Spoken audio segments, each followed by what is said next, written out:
Bonjour, je suis Hakim La'alam et je vous propose ma chronique du lundi 30 septembre 2024. Elle s'intitule « Talgoni, Matchedonish, n'essayez pas de me retenir, sinon je fais un malheur, l'air d'ameur. » Plus de temps à perdre. Il faut lancer, et lancer vite, et lancer loin, le plus loin possible de nous, plusieurs initiatives fortes en réaction active, réactive et proactive aux monstruosités répétées, signées, paraphées, dédicacées par Israël.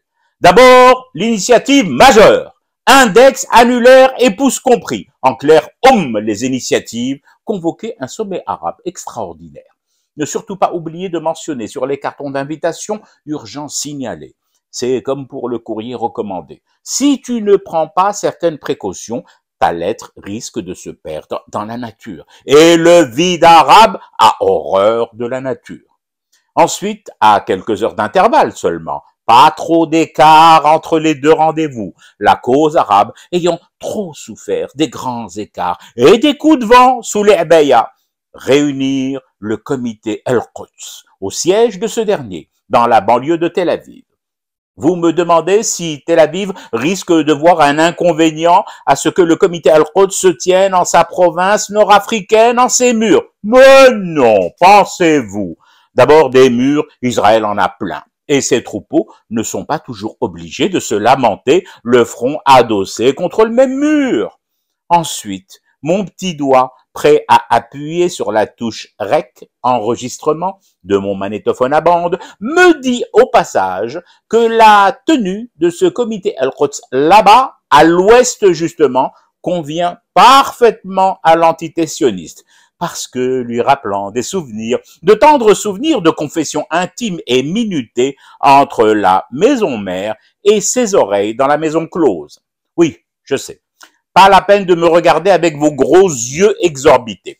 Deux initiatives, fussent-elles la convocation d'un sommet arabe et la réunion du comité Al-Quds, ça reste insuffisant par rapport à ce qui s'est passé au Liban et avant en Palestine. Je suis d'accord. Mais alors, à partir de maintenant, accrochez-vous au bras de vos fauteuils rembourrés. Et pour les plus sensibles d'entre vous, avalez un cacheton de Dramamine. Ce que je vais vous suggérer, c'est du lourd. Mettre en berne les drapeaux floqués de l'étoile de David sur le fronton de toutes les représentations diplomatiques d'Israël dans les pays arabes et musulmans ayant normalisé avec l'entité. C'est un signal fort, ça, et Tel Aviv va la sentir passer, celle-là. Hein? Bon, en même temps, pas de panique autour du chandelier à 6 branches. Cette proposition ne sera pas ijberiya, obligatoire. L'appliqueront les pays normalisateurs qui voudront bien le faire. Vous me dites que ça ne fera pas grand monde. Qu'importe le nombre, c'est la qualité qui compte. Oui, je sais, j'ai lu ce slogan sur une vitrine de Lidl, à moins que ça soit chez Carrefour.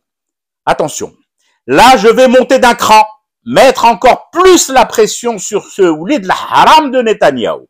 Vous êtes prêts? Allez, je me lâche et Matchedonish, personne ne me retient, advienne que pourra. La cause arabe prime sur tout.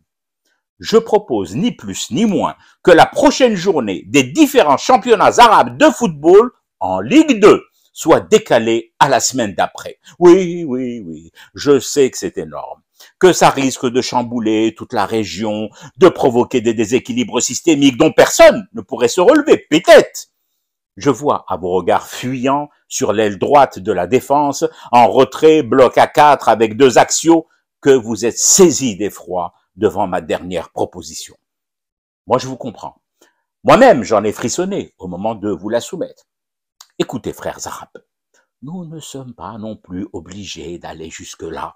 Arrondissons les angles des buts.